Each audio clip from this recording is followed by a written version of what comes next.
Hi, what I'm going to show you is how to connect this gadget here. It's a Yamaha Motif Rack XS. It's a sampler, a sound module that was based on the Motif series of keyboards. I guess that came out in maybe 2008, 2009. There's no keyboard bed, but it's all the sounds of a Motif.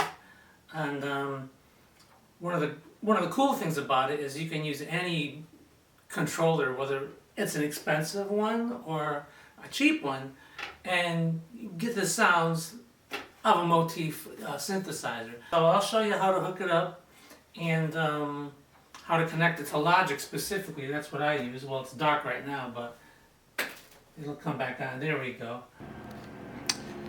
So what you'll need is just a 5-pin MIDI cable and an audio cable.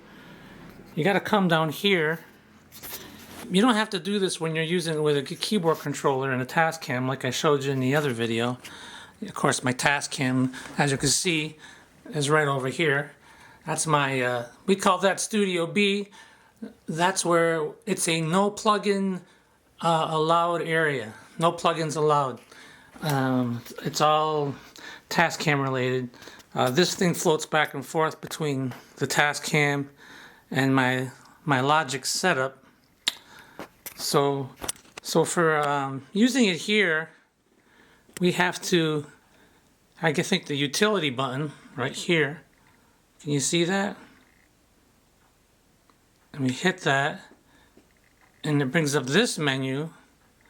And we go here to MIDI. We hit enter. And see right there where it says USB, turn that to MIDI, and then just exit out. Exit out again, and it defaults to the full concert grand.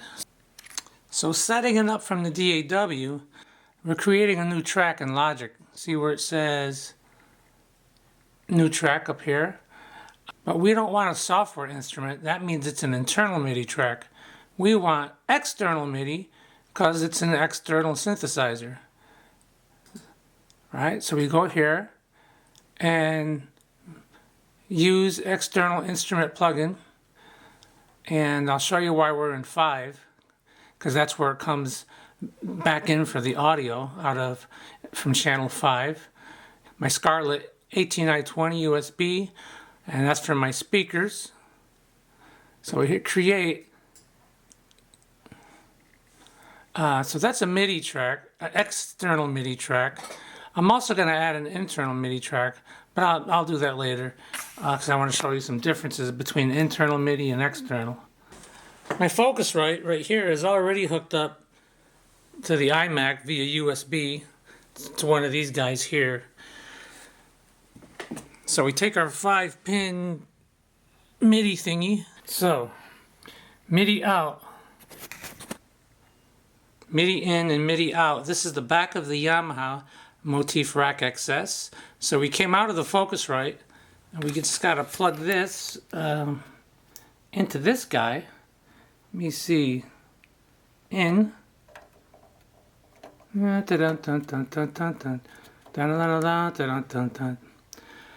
what this represents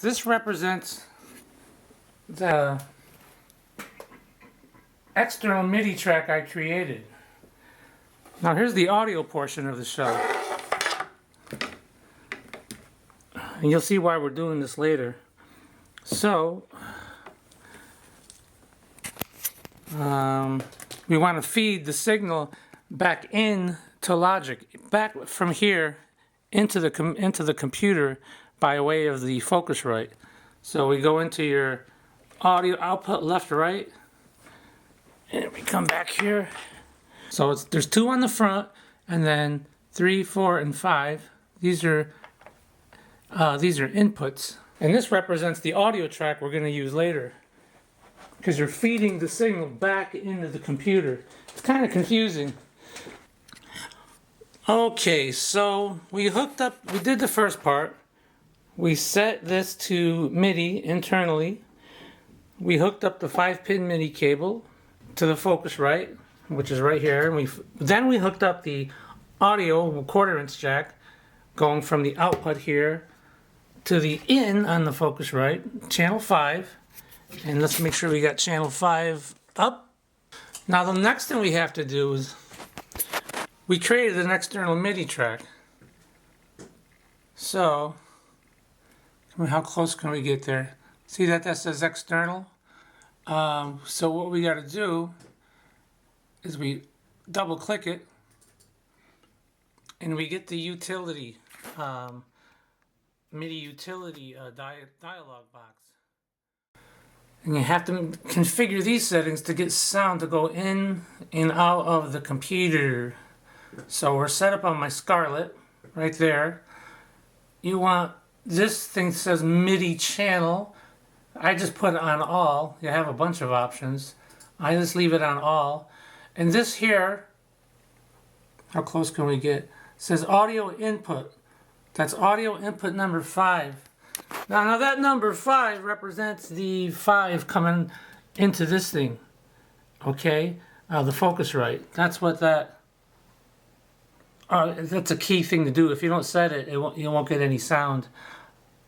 And so now it works.